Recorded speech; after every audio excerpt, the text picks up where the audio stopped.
रुतबा मेरे सर का तेरे संविधान से मिला है, रुतबा मेरे सर का तेरे संविधान से मिला है, ये सम्मान भी तेरे संविधान से मिला है। रुतबा मेरे सर का तेरे संविधान से मिला है, ये सम्मान भी मुझे तेरे संविधान से मिला है। औरों को जो मिला होगा मुकद्दर से मिला होगा, औरों को जो मिला होगा मुकद्दर से मिला होगा, ये मुकद्दर भी मुझे तेरे संविधान से मिला है।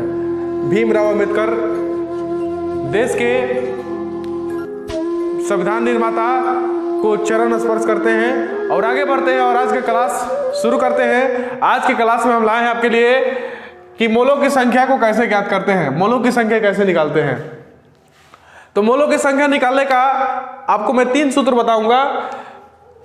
पहला मोलों की संख्या, हालांकि सूत्र एक ही है, सूत्र एक ही है लेकिन कंडीशंस अलग अलग होते हैं, ठीक है। पहला कंडीशन आप लोग देखेंगे मोलों की संख्या निकालने का होता क्या है, भार बटा अणु भार। ये है भार बटा अणु भार, ठीक है। अणु क्या होते हैं, परमाणु से मिलकर बनते हैं अणु, ठीक है। अणु को हम यौगिक भी बोल सकते हैं, ठीक है।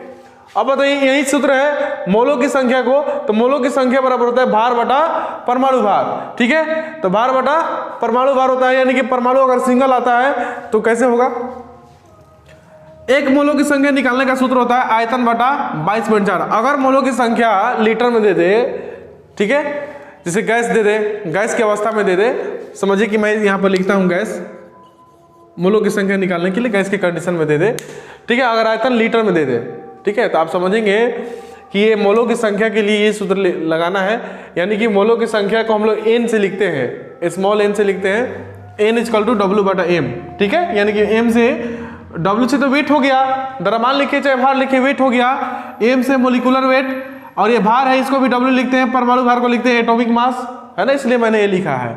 आयतन को वॉल्यूम लिखते हैं, V लिखते हैं, और 22.4 अगर आयतन लीटर में रहेगा तब के लिए, ठीक है।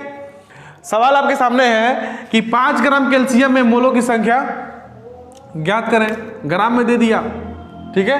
5 ग्राम कैल्शियम है तो कैसे बनाएंगे, लिखेंगे ना n बराबर, देखिए ये कैल्शियम क्या है, सबसे पहले आपको देखना पड़ेगा कि कैल्शियम तो आपका परमाणु है, अगर इसमें एक से अधिक होता तो हम अणु ले लेते, ठीक ना। तो इसमें कौन सा सूत्र लगाएंगे, ये वाला सूत्र लगाएंगे, मोलों की संख्या पर भार बटा परमाणु भार, n बराबर W बटा A। W का मान कितना है, यानी कि दिया गया द्रव्यमान 5 ग्राम है ना, तो 5, अब बटा अणु भार, कैल्शियम का अणु भार, आप देखिए मेरा बाइक वाला वीडियो देखेंगे आप, तो कैल्शियम का भार मैंने बताया था 5 बटा, कैल्शियम जो है, सॉरी कैल्शियम का तो 20 होता है, इसका 40 होता है, ठीक है। आप देखेंगे मैंने आपको प्रीवियस वीडियो में बना कर दिखाया था, कटा दीजिए, 5 8 है 40, यानी कि 1/8 भाग मारेंगे ना तो 0.120 होगा ना, 8 दूनी 16, 4 8 बजे 40, इतना आंसर हो जाएगा, इतना मोल, ठीक है, इतना आंसर हो जाएगा, ठीक है। अगर यहीं पर दे दे, दूसरा क्वेश्चन आपके सामने मैं लेता हूं, इसे आप समझ गए। दूसरा क्वेश्चन है कि H2O का, सॉरी 16 ग्राम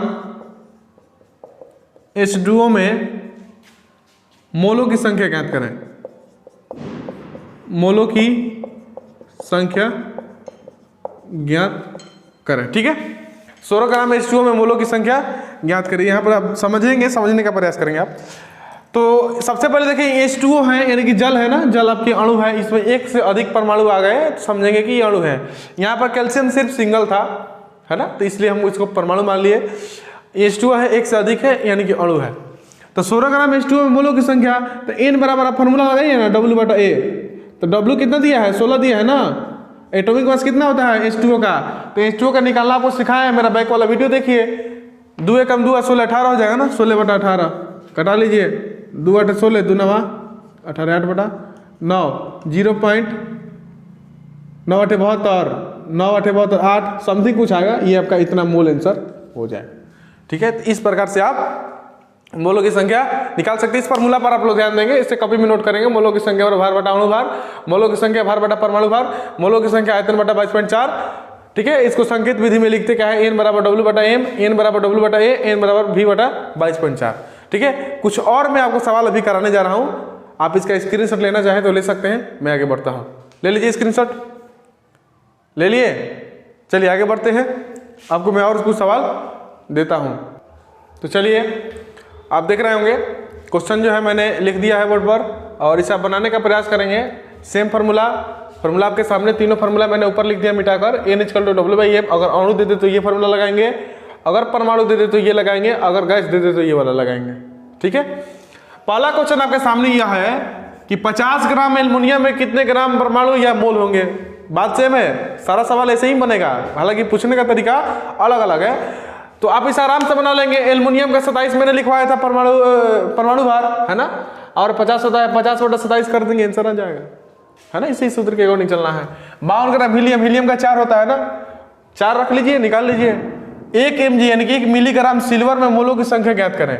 तो देखिए 1 mg में होता है 1/1000 ग्राम। अगर इसको हम चेंज करेंगे ना तो 1 mg बराबर हो जाएगा 0.001 ग्राम, है ना, ये वाला हो जाएगा। ठीक है, तो आप वहां पर ये मान रखकर सॉल्व कर लेंगे।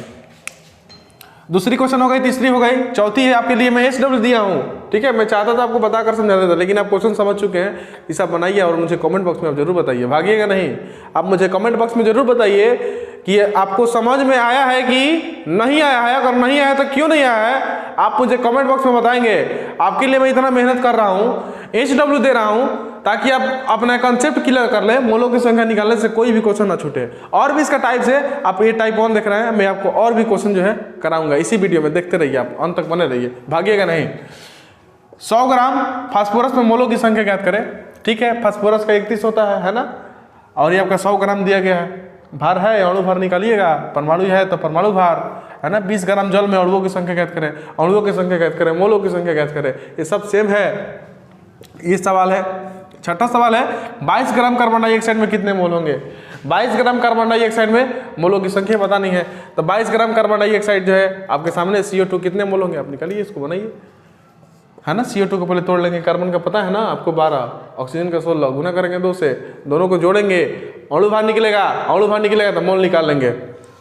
नाइट्रोजन गैस के लिए 11.2 लीटर में दे दिया ना, तो कौन सा फॉर्मूला लगाएंगे, ये वाला फॉर्मूला लगाएंगे आप। N=V/22.4। कुछ करना है, V की जगह खाली आप 11.2 रख दीजिए, कटा दीजिए, आंसर आ गया। कितना आसान है। दूसरी क्वेश्चन है STP पर STP दे दे, चाहे NTP दे दे, नॉर्मल टेम्परेचर प्रेशर, ठीक ना, स्टैंडर्ड टेम्परेचर प्रेशर अगर दे दे तो आप समझेंगे कुछ नहीं दिया है, बस खाली बात बनाया है। सूत्र यही वाला 5.6, V की जगह 5.6/22.4 कर देंगे। CO2 में कितने ग्राम अणु होंगे, निकल जाएगा आराम से।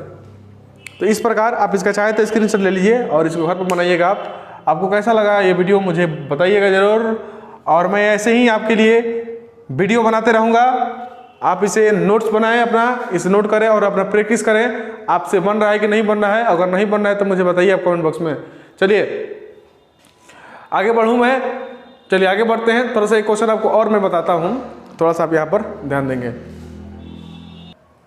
चलिए, तो आप देख रहे हैं यहाँ पर मैं क्या लिखा हूँ, यहाँ पर मैंने लिखा है एवोगाड्रो संख्या। ठीक है, एवोगाड्रो संख्या कितने के बराबर होता है, तो 6.022 × 10⁻23 संख्या के बराबर होता है। ये मान आप याद रखेंगे, ये बहुत ज़्यादा पूछा जाता है आपसे कोई भी एग्जाम हो। ठीक है, 6.022 × 10⁻23 होता है। क्वेश्चन है किस पर आप लोग हम देखेंगे, कह रहा कि अमोनिया के 12.044 गुने, ये देखिए यहाँ पर दशमलव नहीं है, ये सवाल का बनावट है। अमोनिया के 12.044 × 10⁻23 अणुओं में कितने मोल होंगे। ठीक है, कि अणुओं में कितने मोल होंगे, मोलो पूछ रहा है, यहाँ पर अमोनिया के अणु दिया गया है। ध्यान देंगे आप लोग, किसी भी परमाणु का या अणु का अगर अणु दिया हो तो उसको हमेशा एवोगाड्रो संख्या से भाग दिया जाता है, तब जाकर उसमें मोलों की संख्या निकलती है। मैंने क्या कहा, सुनाई दिया, किसी भी तत्व या यौगिक के, यानी कि परमाणु या अणु के अगर अणु दिए गए हो, अगर मोलों की संख्या निकालने की बात कर रही हो तो क्या करेंगे, हमेशा आपको एवोगाड्रो संख्या से भाग देनी है, तब जाकर आप इसका उत्तर पाएंगे। मोलों की संख्या पूछ रहा है, वाट कर दिया हूँ। NH3 के मोल निकालने हो तो देखिए इसका अणु दिया गया है, एवोगाड्रो संख्या से भाग कर दिए, कटाइएगा ना, 2 बार में कट जाएगा, ये भी कट जाएगा, यानी 2 इसका आंसर, 2 मोल इसका आंसर हो जाएगा। कितना आंसर होगा, 2 मोल इसका आंसर हो जाएगा। ठीक है, यहाँ पर देखेंगे आप, ठीक सवाल मैं आपके लिए SW में दे रहा हूँ, इस सवाल को आप बनाएंगे। ठीक है, इस सवाल को बनाकर आप मुझे आंसर बताएंगे कि आंसर कितना आ रहा है। ये सेम सवाल, इतना में हीलियम परमाणु में मोलों की संख्या ज्ञात करनी है। ठीक है, तो इसे आप बनाएंगे, इसका चाहे तो आप इसकी स्क्रीनशॉट ले लें या कॉपी लेकर बैठे हैं तो इसे आप नोट कर लें। ठीक है, तो चलिए, वीडियो कैसी लगी आपको मुझे ज़रूर बताइएगा। और वीडियो देखने के लिए आपका शुक्रिया। फिर हम लोग मिलते हैं अगले वीडियो में। ठीक है, धन्यवाद।